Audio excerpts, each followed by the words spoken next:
Bonjour à tous. Dans cette émission, le rendez-vous des entrepreneurs, nous allons aborder la problématique du leadership. Bonjour Cécile, Bonjour Géraldine. bienvenue sur notre plateau. Merci. Alors, tu es avec nous aujourd'hui pour parler de cette thématique du leadership dans l'entrepreneuriat. Tout d'abord, est-ce que tu pourrais te présenter en quelques mots? Oui, avec plaisir. Donc, Cécile Simoneau, je suis cofondatrice du réseau Lila, qui est un réseau pour les entrepreneuses de Martinique, qui a vocation pour permettre aux entrepreneuses de vivre de leur activité sans sacrifier leur vie perso, en tenant compte des spécificités sociales et entrepreneuriales de leur quotidien.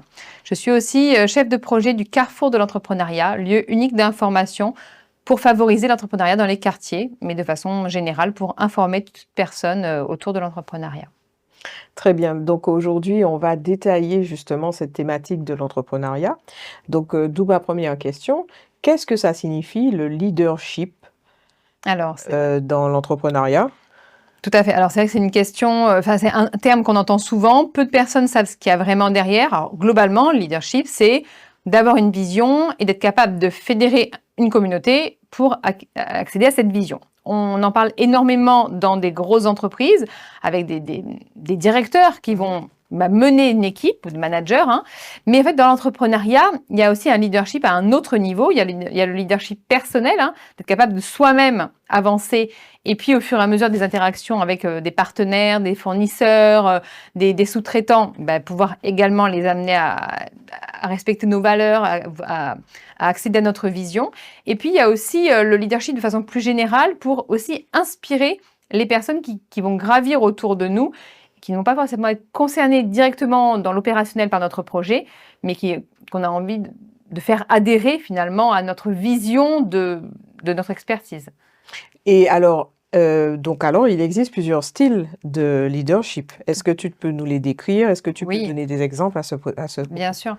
Pendant longtemps, on pouvait associer au leadership quelqu'un qui parle très fort et qui fait taire tout le monde.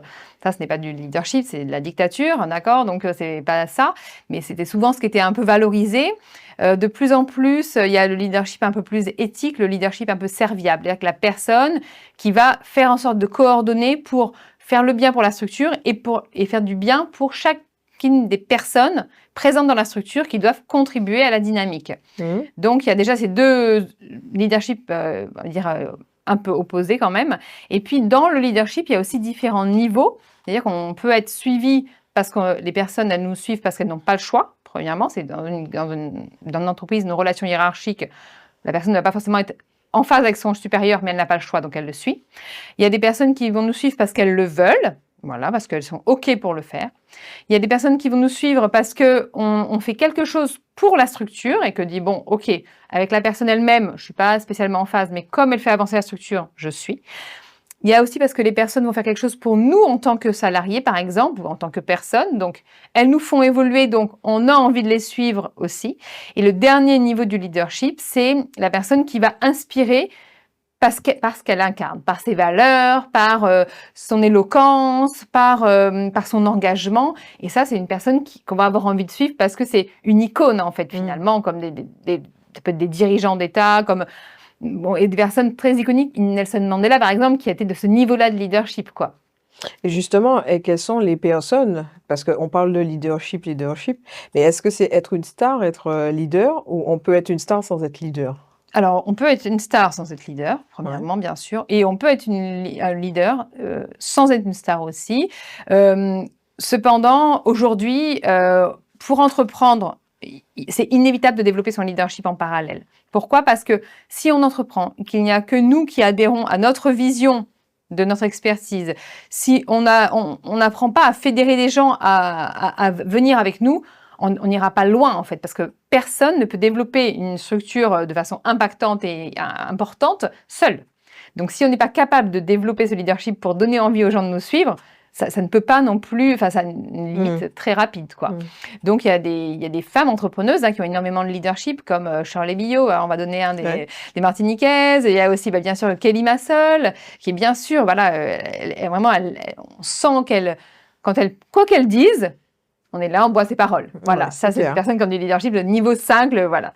Et puis aussi, il y a des personnes qui vont avoir du leadership dans leur quotidien, qui, entre guillemets, vont être presque transparentes, mais finalement, tout va se référer à elles parce que ce sont des personnes qui vont faire en sorte que tout le monde se sente bien, que tout soit fluide, que tout le monde comprenne vers quoi on va. Et ça, c'est une forme de leadership qui est très souhaitable pour tout un chacun, j'ai envie de dire.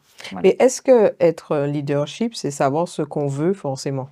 Alors oui, avoir une vision claire Mmh. de ce où on veut aller, c'est une base non négociable du leadership. On ne peut pas être un leader si on ne sait pas où on va. En fait, le leader, c'est un peu comme un GPS. C'est lui qui va dire à toute la structure, à la voiture, hein, donc l'entreprise, où on va.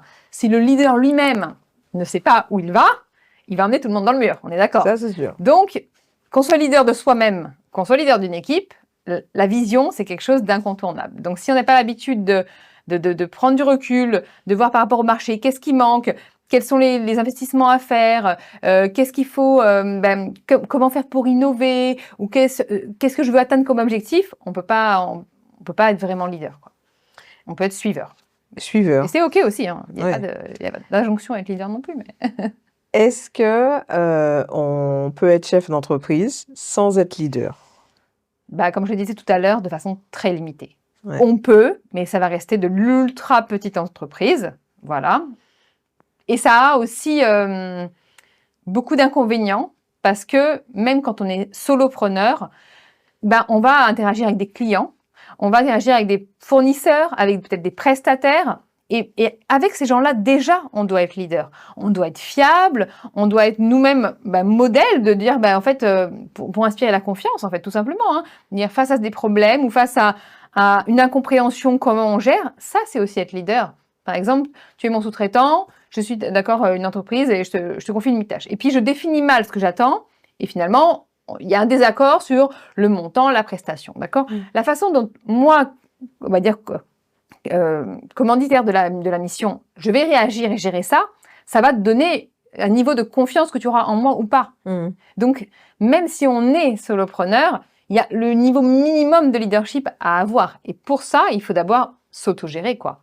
Mmh. Ça va, l'autodiscipline, la cohérence, la cohérence et la régularité avec ses valeurs aussi. Mmh. Et on ne peut pas défendre des valeurs et en incarner d'autres. D'accord. Par exemple, et on peut pas le lundi incarner des valeurs et le vendredi d'autres parce que là, c'était plus adapté non plus. Il faut aussi cette régularité, cette cohérence, quoi. Et alors la question que j'aurais aimé poser, c'est, quand on mène un projet en tant qu'entrepreneur, est-ce qu'on peut apprendre à devenir leader? Et quelles sont les formations finalement qui sont mises en place pour y Bien sûr. parvenir? Alors la première chose, c'est il faut apprendre à être leader, clairement. Les premiers niveaux de formation, c'est vraiment seul qu'il faut il faut y accéder. La première chose, c'est se connaître et s'accepter tel qu'on est. Déjà, quand on est capable de s'accepter tel que l'on est, quand on a fait de nos failles nos plus grandes forces, déjà on a atteint un premier niveau de leadership important. La deuxième chose aussi, c'est s'habituer à régler des problèmes. Parce qu'un leader, son quotidien, c'est Tout à quoi? fait. C'est de gérer les problèmes. C'est ça. Donc si face aux problèmes, vous perdez tous vos moyens, vous devenez agressif, ou vous devenez lâche, ou je ne sais quoi, vous ne pouvez pas, vous ne développez pas votre leadership. Donc, face aux problèmes, on réfléchit, vision d'ensemble, quelles sont les ressources à ma disposition, quelles sont les contraintes, quels sont les objectifs, et on apprend petit à petit à gérer les problèmes. Tant qu'on est dans la fuite des problèmes, on ne peut pas développer son leadership. Parce que le rôle d'un chef d'entreprise et le rôle d'un leader, et pour ça, ça va bien, c'est de gérer les problèmes. Une chose est sûre, ça ne se passera jamais comme vous l'avez prévu. Jamais. En fait, c'est le principe même. Sinon, si les problèmes se règlent sans vous, c'est que vous n'êtes pas le leader, en fait. En fait, tout simplement. On n'a pas besoin de vous. Voilà, c'est qu'on n'a pas besoin de vous pour ces problèmes-là et qu'il y en a d'autres qui vont le gérer à votre place. Donc, voilà. OK. Donc, apprendre, se connaître, s'accepter, apprendre à gérer les problèmes, apprendre à écouter les autres et à comprendre, respecter les autres dans dans leur façon de fonctionner, dans leur potentiel, dans leur vision, dans la compatibilité aussi avec notre vision. On ne peut pas forcer des gens à être comme ils ne sont pas, premièrement. C'est pas pour ça qu'on doit s'obliger à travailler avec n'importe qui, mais il faut en être conscient. Et si on n'est pas capable d'écouter les gens dans une situation, dans une gestion de problème, pour le côté émotionnel, le côté ressources logistiques, et ben en fait, on ne peut pas. En fait, quand on est un leader et qu'on règle un problème, on ne règle pas un problème, nous, avec le problème. On règle avec l'ensemble des personnes considérées dans le problème. Et pour ça, il faut tenir compte de leur sensibilité, de leur vision aussi, parce qu'ils peuvent avoir de super idées, puisqu'ils sont sur le terrain. Donc, c'est aussi ça, c'est savoir écouter les autres et tenir compte de l'équipe avec qui on doit régler le problème. Et leur faire adhérer au process de régularisation du problème, quoi. Ouais. Très important. Alors, je voudrais poser une question par rapport à l'argent et les opportunités. Est-ce qu'en tant que leader, un bon leader, comment il se comporte face à une situation où il a de l'argent mais peu d'opportunités et l'inverse, c'est-à-dire qu'il a plus d'opportunités, mais pour faire entrer l'argent, ben, ça sera plus difficile. D'accord. Est-ce qu'un bon leader, c'est celui qui fait le choix financier ou c'est celui qui mène un autre chemin et vers d'autres perspectives? Alors, il n'y a pas une réponse. Déjà, pour compléter tout à l'heure, dire comment développer son leadership, c'est aussi s'entourer de personnes qui sont des leaders eux-mêmes pour nous montrer. Et ça vient en lien, c'est de dire que quand on fréquente ces personnes-là, en fait, face à une situation, il y a toujours une analyse. Où est-ce que je vais avec mon entreprise? Est-ce que ce choix, c'est un investissement? Si cet investissement, je n'ai pas les moyens financiers derrière et que je sais que c'est le bon choix, je vais faire en sorte de trouver les ressources financières. Mais un bon leader, il sait aussi que même s'il a les ressources financières, si ce n'est pas le bon choix, il ne va pas le faire parce que ce n'est pas là où il veut aller. C'est-à-dire que quand il sait qu'il veut aller dans une direction, d'une façon ou d'une autre, il trouvera les ressources. Mais il peut avoir plein de ressources, mais toujours pas la bonne opportunité. Et pour autant, il ne va pas aller investir à droite à gauche. Donc, c'est un tempérament d'être leader. C'est quelqu'un qui doit, en toutes circonstances, garder entre guillemets, la tête froide, avoir du recul sur la situation pour être cohérent avec l'objectif et la situation, l'opportunité ou la problématique d'ailleurs. Hein. Et donc de dire, en fait, ok, même si c'est pas forcément ce qu'on a envie d'entendre, ou c'est pas forcément ce que la majorité des gens auraient fait, moi je suis en phase avec où je vais, avec ce dont j'ai besoin, et ça, si oui c'est le bon chemin, on y va, et puis on trouve. Et si c'est pas le bon chemin, eh ben, j'identifie le pourquoi, soit je rectifie, ou j'attends une autre opportunité, etc. Donc c'est vraiment ce recul permanent et garder cette tête froide. Un leader, il ne cède pas à l'impulsivité, de dire « Oh, super opportunité, génial, oui, je fonce, machin ». Non, ça non. Un leader, il ne va pas non plus se faire envahir par le côté émotionnel d'une peur ou voilà, comment dire, de l'appât d'une récompense sur l'ego, par exemple. Non. Par exemple, il va pouvoir se prendre là.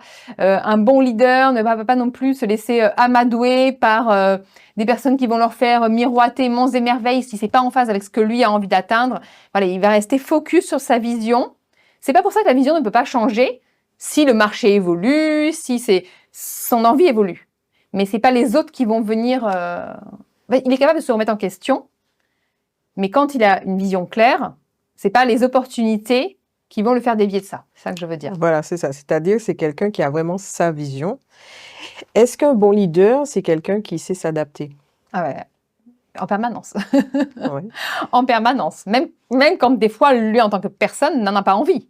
Mais oui, inévitable. Et est-ce que justement, on peut dire que l'entrepreneuriat, c'est s'adapter? Ah bah, du matin au soir et de janvier à décembre.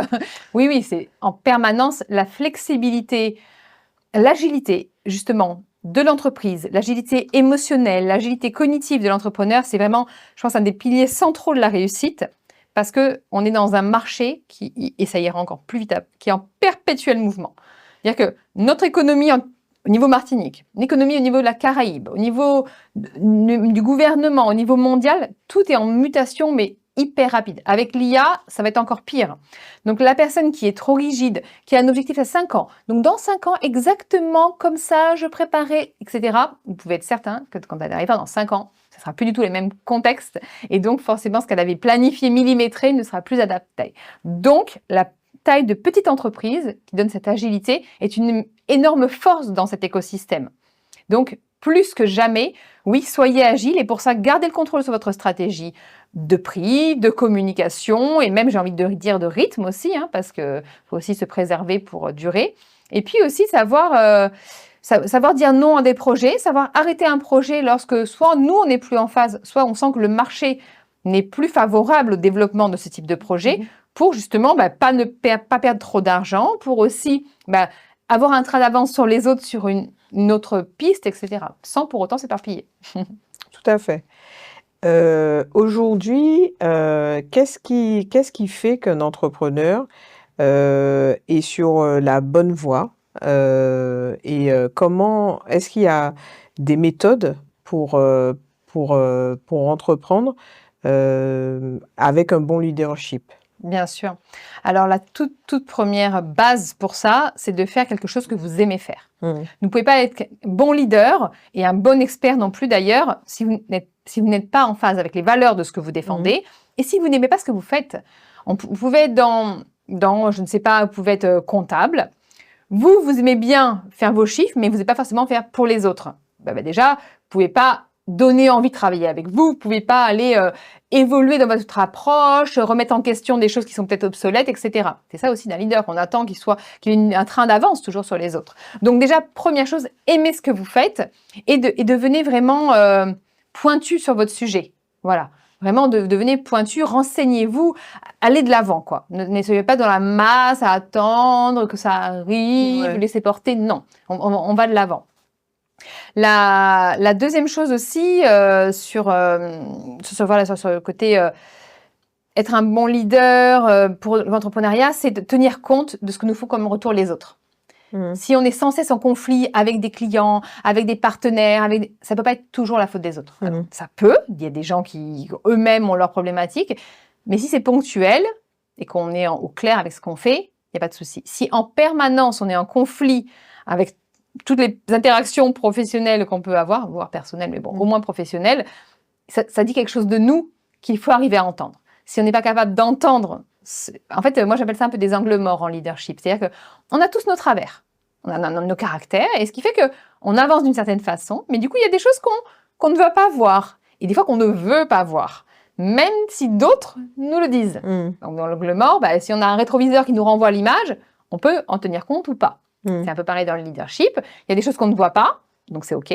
Mais si on nous le fait remonter à plusieurs reprises et qu'on ne veut toujours pas le voir, on ne peut pas devenir un bon leader. Voilà. Tout à fait. Est-ce qu'il y a une façon d'être leader? Non, justement. Des fois, on a l'impression que des personnes leaders, ça va être les extravertis qui facilement vont prendre la parole en public, qui vont peut-être imposer un peu plus, mais on peut tout à fait être introverti, plus réservé, mais être quand même de bons leaders, parce qu'à l'écoute, parce que fiable dans son travail, authentique dans sa façon d'exprimer ce que la personne vit, et puis aussi est capable de mener sa barque dans une direction cohérente et en expliquant aux gens où elle va et avancer avec des gens qui sont en phase avec cette direction. Et c'est quand même des personnes qui sont de bons leaders. Alors après, c'est pas forcément les personnes qui vont être le plus remarquées au niveau grand public, mais c'est pas forcément ça le but d'un leader en fait. D'ailleurs, le leader qui cherche cette vision grand public, c'est pas vraiment c'est un travers du leadership en fait. C'est pas ça qu'un leader cherche. Le leader, il cherche à ce que l'entreprise avance dans une direction avec la cohésion de tout le monde. Il cherche pas à être acclamé par des foules entières. Aujourd'hui, je sais que tu fais partie d'un réseau qui s'appelle le réseau Lila. Est-ce que tu peux en toucher 2 mots et expliquer justement ce que vous apportez aux chefs d'entreprise? Bien sûr. Alors, ce réseau, on l'a fondé avec vraiment la volonté de s'adresser à celles qui commencent dans l'entrepreneuriat sans rien y connaître. Il y a beaucoup de femmes aujourd'hui et beaucoup en Martinique qui vont se lancer dans l'entrepreneuriat en maîtrisant leur cœur de métier, fabrication de bijoux ou par exemple la comptabilité, ou je ne sais pas, le massage, mais qui n'ont aucune connaissance en stratégie de communication, stratégie commerciale, et même, elles, dans leur posture de chef d'entreprise. Donc, on a vraiment à cœur de leur permettre d'acquérir ces compétences progressivement. On se rencontre une fois par mois lors d'ateliers et on aborde différentes thématiques justement de la chef d'entreprise. Et le leadership, bien sûr, en fait partie, mais aussi, surtout, on permet d'avoir un réseau où elles vont pouvoir progresser en interne. Elles vont pouvoir aller parler de leur entreprise, apprendre à présenter devant un public, tout en sécurité, et puis avec des retours constructifs sur leur communication, sur leur façon de structurer une présentation, sur le parcours client, ou sur leur posture aussi. Ça peut être la tenue, alors, rarement, parce que on n'est pas là pour juger, mais pour dire... Attention, si tu viens en short, ça n'envoie pas le bon message de la chef d'entreprise. Des petites choses comme ça, en fait. On n'est pas là pour... Enfin, je ne suis pas du tout conseillère en style, ça, loin de là. J'aurais pas beaucoup de clients, d'ailleurs. Et c'est le message dans l'idée. Mais le message. Et puis aussi, progressivement, de mettre des définitions sur des mots qu'elles doivent maîtriser dans leur rôle de chef d'entreprise et de côtoyer celles qui ont déjà franchi certains paliers pour s'inspirer de leur leadership, pour voir aussi comment elles réagissent face à des situations et puis, bien sûr, créer des opportunités professionnelles entre elles d'abord et puis avec le réseau de chacune d'elles. Et effectivement, aujourd'hui, on a une communauté sur WhatsApp que entre entrepreneuses de Martinique où on est plus de 800, presque 850 actuellement, où il y a ces échanges, c'est une fourmilière mais qui fonctionne très très bien. Et vraiment, c'est une grande fierté. Ouais. En tout cas, bravo, Merci. parce que c'est une réussite. Hein. Ben, c'est gentil, merci. Alors, Cécile, est-ce que tu as un message justement à faire passer à des femmes ou des hommes, Bien sûr, des entrepreneurs qui souhaitent se lancer? Qu'est-ce que tu pourrais dire et leur conseiller en termes de leadership? Ben, en fait, le leadership, c'est avant tout au quotidien. Chaque micro-décision que vous prenez dans votre vie a un impact. Est-ce que je vais regarder Netflix plutôt qu'une conférence sur le leadership, par exemple, ou autre, bien sûr? Est-ce que je vais plutôt, je ne sais pas, m'acheter un paquet de chips plutôt que de manger plus sainement pour avoir plus d'énergie? Est-ce que je vais plutôt rester dans mon canapé parce que je suis un peu fatiguée plutôt que d'aller à un networking et j'aurais pu créer des opportunités? Est-ce que je vais investir dans les derniers objets à la mode plutôt que d'investir dans une formation pour m'accompagner, etc., etc. Et toute cette autodiscipline, ces micro-décisions sont celles qui fondamentalement font la différence entre celles et ceux qui réussissent et celles et ceux qui finalement stagnent ou régressent. Parce que vous pouvez demander à tous les chefs, et tous les chefs d'entreprise qui aujourd'hui brillent, il n'y en a pas un qui a réussi sans énormément de travail, énormément d'autodiscipline et énormément de remise en question permanente. Parce que l'entrepreneuriat, c'est aussi apprendre tous les jours. Apprendre de ses erreurs, apprendre aussi à guérir ses blessures, apprendre de nouvelles compétences et apprendre à s'adapter aux personnes, au marché, aux situations, sans être dans cette résistance permanente, en fait, de dire non, moi j'ai vu que c'était comme ça et c'est comme ça. Et en fait, cette posture-là ne vous servira pas, quoi. Tout à fait. Voilà. En tout cas, merci Cécile pour cette intervention. Merci pour l'invitation. Et bien, je te dis qu'on se voit prochainement. Avec grand plaisir. À bientôt. À bientôt.